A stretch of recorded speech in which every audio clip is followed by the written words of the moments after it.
Hi guys, and welcome to another deck video. I am presenting today some beautiful, wonderful red hybrid.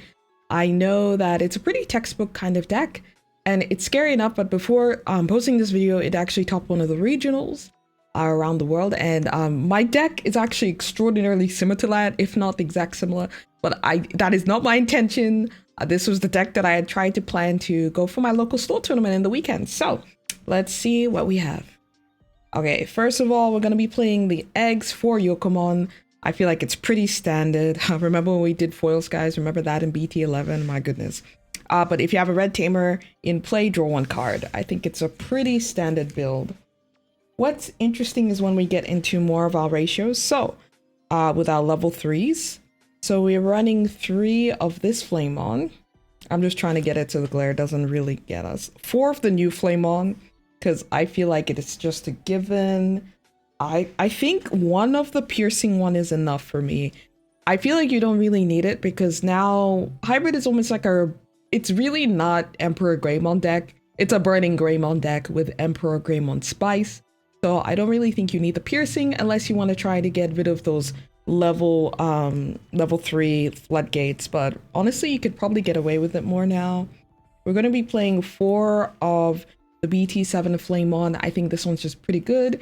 If you can't find any of the other searches, it'll help you. And the last of level 3 is going to be 2 Pokemon. I know a lot of people are pairing this more with the Nemon build, because with the Nemon, you get to find something from your trash. But in testing, I just found 2 Pokemons better. So yeah, those are our level 3s. Let's head over to our level 4s. Level 4s for the deck. 4 of the new Burning Greymon from BT12. Sorry, I always kind of overshot my camera because I'm not used to it being this close. And 4 of the new Agunimon. We're not running the old Agunimon just because the old one is good in terms of all the other decks that you could use. I just feel like the new one's just inherently better. The fact that on deletion you can actually just play a Takuya, it's really, really good for the deck. And the fact that it's also the inheritable. Of course, we're still going to be running 4 of the BT7 Burning Greymon. Now, I think people sometimes run 3 in their deck. I personally liked 4 just because if I'm searching for pieces, you can see that you could digivolve from 1 from a Burning Greymon. So you could literally digivolve into a Burning Greymon for 2 on your tamer, digivolve for 1 on a Gumi, digivolve for another one, and then you can keep that process until you kind of get your build, if that'll help you. But we run 12 level 4s because I think it's just necessary for this deck. Next up is the only level 5 we're going to be running, Aldemon. I don't know why you wouldn't be running this. The inheritable is amazing. The fact that it checks no options in security, I think that's extremely good. It can digivolve for 2 as long as the tamer is within its source, so you can go into Emperor Grey pretty easily. And it also gets 4k DP. I think it's awesome. So, level 6s of the deck. We're going to be running just 1 of the BT7 Emperor Greymon. I feel like just 1 of the BT7 Emperor Greymon is pretty much what you need. I did try running 2 and then also 3 copies of this one, but I decided this one's a bit better for me, so I like to run 4.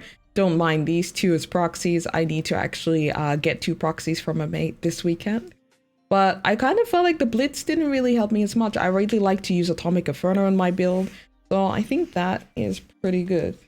And of course, we're only running 1 level 7 in the game, and you can get that. That is BLITZ Omni. BLITZ Omni, I don't know why you wouldn't really be running it. It's just a really good staple card in terms of most red decks. And some blue decks, but then Melga got restricted. So yeah, I think it's still pretty good though.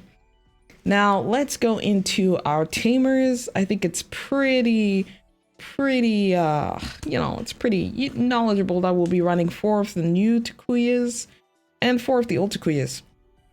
I sometimes find it harder to find this card in some of my matches, but I feel like this one is really good with the new level 4s because you could just digivolve on for 2. It gets, as long as it has 10k DP for more. If you're missing that DP, use an Atomic Inferno, you get 3 checks pretty much straight away. It's like you've built your Emperor Grey, but with like 3 memory only and just from Takuya in itself. The other Takuya is pretty good as well. The fact that as long as it has 10k, you could get another Atomic Inferno, get 2 checks. get to memory, and then Digivolve in another Tukui, and just keep it running until they're like, when is my turn? It's exactly like a Yu-Gi-Oh spiel. It's wonderful. Now we're running very few options for the deck. We are going to be running 3 Atomic Inferno. I know a lot of people are going to hate me for this.